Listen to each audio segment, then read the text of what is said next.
4 लड़कियां और राजा। एक समय की बात है, एक सुंदर राज्य में एक राजा राज करता था जिसका नाम था जेनस। वो जाना जाता था कि वो छोटी उम्र में भी बहुत कुछ हासिल कर चुका था। दिन में वो अपने मंत्रियों के साथ दरबार लगाता, पर इसने इस नौजवान को उकता दिया था। बाहर की जिंदगी में उसे बहुत मजा आता था, इसीलिए वो शाम के वक्त बाहर निकल जाता। भेष बदलकर वो ढूंढता कोई भी ऐसा साहसिक कार्य जिसमें वो शामिल हो सके। एक दिन जब वो आसपास घूम रहा था, उसने 4 लड़कियों को देखा जो बैठकर बातें कर रही थीं। ये मिठाइयाँ तो बहुत ही स्वादिष्ट हैं। हाँ, इससे स्वादिष्ट कुछ नहीं है। मेरे ख्याल से हो सकता है मीट का स्वाद सबसे सर्वोत्तम होता है। ऐसा नहीं हो सकता। मेरे ख्याल से दूध का स्वाद उत्तम है। दूध? तुम तो बच्ची हो। प्रेम से मधुर और कोई स्वाद नहीं होता। तुम क्या सोचती हो डाला? मेरे ख्याल से तो बुद्धि का स्वाद सबसे उत्तम होता है। तभी लड़कियों के पिता वहां आए और उन्हें घर ले गए। राजा ने वहां इंतजार किया और देखा जब तक कि वो जान नहीं गया कि वो 4 लड़कियां कहां रहती हैं। फिर वो उनमें से हर एक के दरवाजे पर गया और उन पर चौक से निशान लगाया। अगले दिन उसने अपने मंत्रियों को बुलाया। मेरे लिए निशान लगे घरों के मालिकों को बुलाओ, राज्य के बाग के नजदीक। मुझे उनसे बात करनी होगी। मंत्री गए और आसानी से उन्हें 4 घर मिल गए। वो जल्दी ही मालिकों को राजा के पास ले आए। स्वागत है। क्या तुम 4 के पास बेटियां हैं?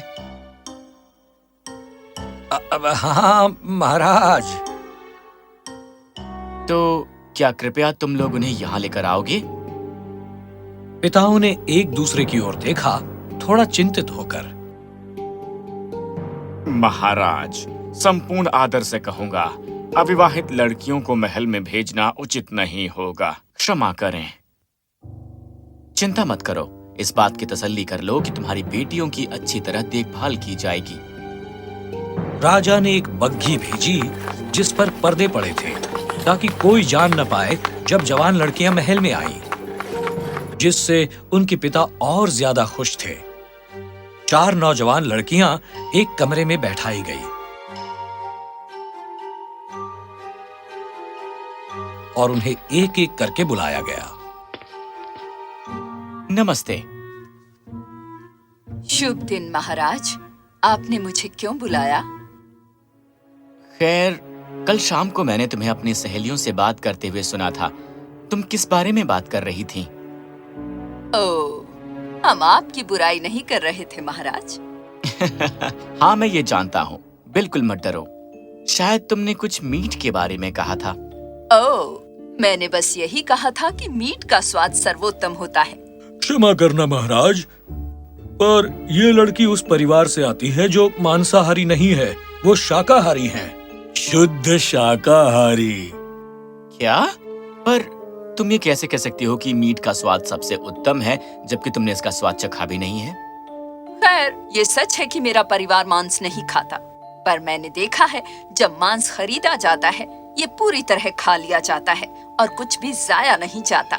यहाँ तक कि हड्डियाँ भी चबा ली जाती हैं कुत्तों द्वारा। उसके बाद कौवे उसका इस्तेमाल करते हैं और बाद में खाती हैं चींटियाँ।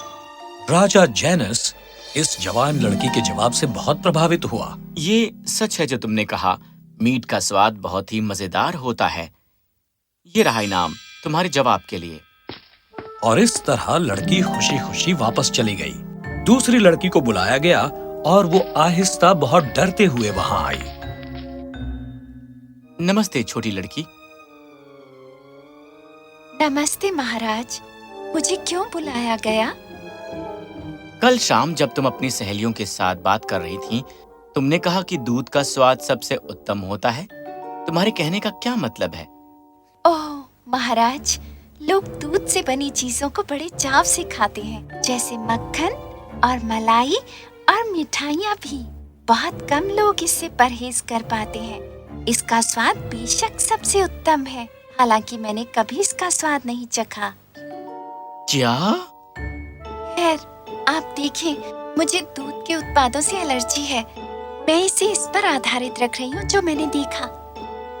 राजा बहुत हैरान हुआ। मैंने ये उत्तर तो सोचा ही नहीं था, लेकिन हाँ, दूध और उससे बनी सारी चीजें बहुत ही ज्यादा स्वादिष्ट होती हैं।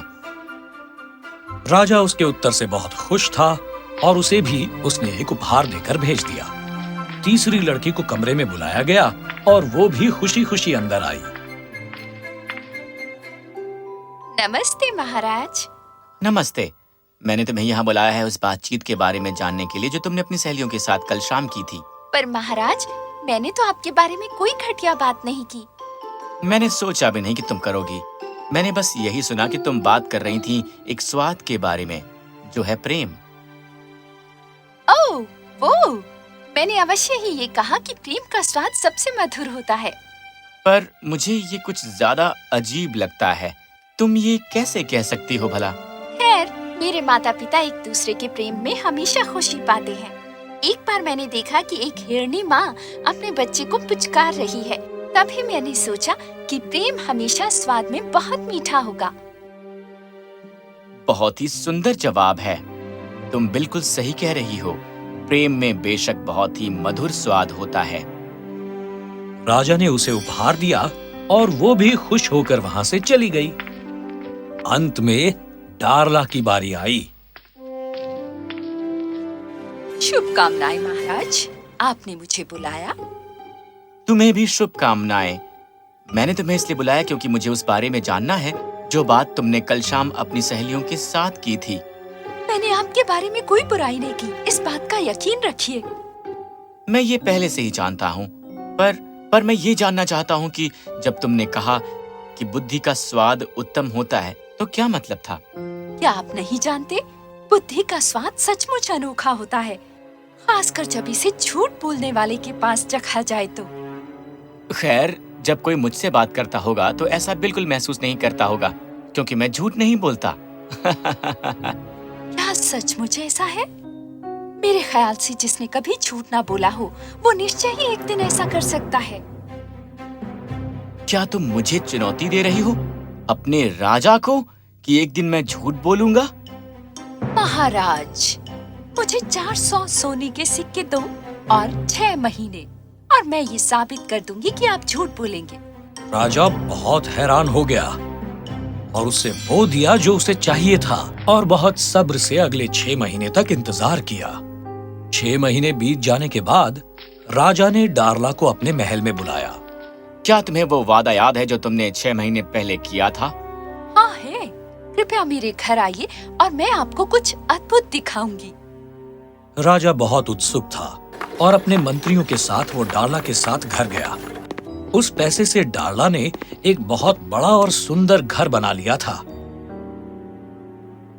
महाराज, इस घर में एक खास कमरा है जहाँ एक व्यक्ति जो दयालु हृदय हो उसे एक परी दिखाई देती है। आप अंदर जाकर क्यों नहीं देखते? राजा जेनस बहुत ही सख्ते में आ गया। वो अंदर जाना चाहता था पर वो थोड़ा हिचकिचा रहा था। खैर, क्यों ना मेरे मंत्री पहले अंदर जाएं। मुझे यकीन है कि वो भी एक परी को देखना बहुत पसंद करेंगे। मंत्री सहमत हो गए और पहला मंत्री कमरे के अंदर गया। वाह, मैं एक परी को देखने जा रहा हूँ। ये कमाल का है। पर जैसे समय बीतता गया, मंत्री को कोई दिखाई नहीं दिया और वो जल्दी ही चिंतित होने लगा। मैं कैसे बाहर जाऊं और उनसे कहूं मैं परी को नहीं देखा? ओ, मुझे दुष्ट इंसान समझेगा। तो जब मंत्री कमरे से बाहर आया, उसने वहां सबसे झूठ कहा। खैर, क्या आपने वो परी देखी? हाँ, मैंने देखी, पर मैं बहुत घबराया हुआ था। उसने बात ना कर सका। हाँ हाँ हाँ हाँ हाँ। खैर, अब मेरी बारी। तो इस तरह दूसरा मंत्री अब अंदर गया। सब ये बात जानते हैं कि मैं ज्यादा दयालु इंसान हूँ। मैं अवश्य ही परी को देख पाऊंगा। पर फिर से जैसे जैसे मिनट बीतते गए, नाखुश मंत्री के सामने कोई भी प्रकट नहीं हुआ। जब वो कमरे से बाहर गया, पहले मंत्री और राजा दोनों ने उसे घेर लिया। खैर, क्या तुम्हें भी परी दिखाई दी? तुमने उसके बारे में क्या सोचा? हाँ, ये एक बहुत दिलचस्प सामना था। अब राजा भी परी को देखने के बारे में बहुत आश्वस्त था। वो कमरे के अंदर गया और वहां धैर्यपूर्वक इंतजार किया। मैं अपनी प्रजा के प्रति बहुत ही दयालु राजा हूँ। निश्चय ही मैं परी को देखने में समर्थ होऊंगा। उसने आसपास उत्सुकता से देखा, इस इंतजार में कि जल्दी ही वो परी को देख पाएगा। पर कोई परी प्रकट नहीं हुई तो उसे असहज महसूस होने लगा। अब तो बहुत समय गुजर चुका है। क्या हो अगर मैं दयालु राजा नहीं हूं तो? कोई इसके बारे में नहीं जान पाएगा। डार्ला उत्सुकता से राजा का इंतजार कर रही थी और वो बहुत खुश हुई जब उसने राजा को बाहर आते देखा। खैर, क्या आपने परी को देखा? हाँ, मैंने देखा। ये सचमुच बहुत ही कमाल का एहसास था। परी के साथ बात करना सच में। तो आपने असल में उसे देखा? हाँ, और उसने मुझसे बात भी की थी। क्या सचमुच?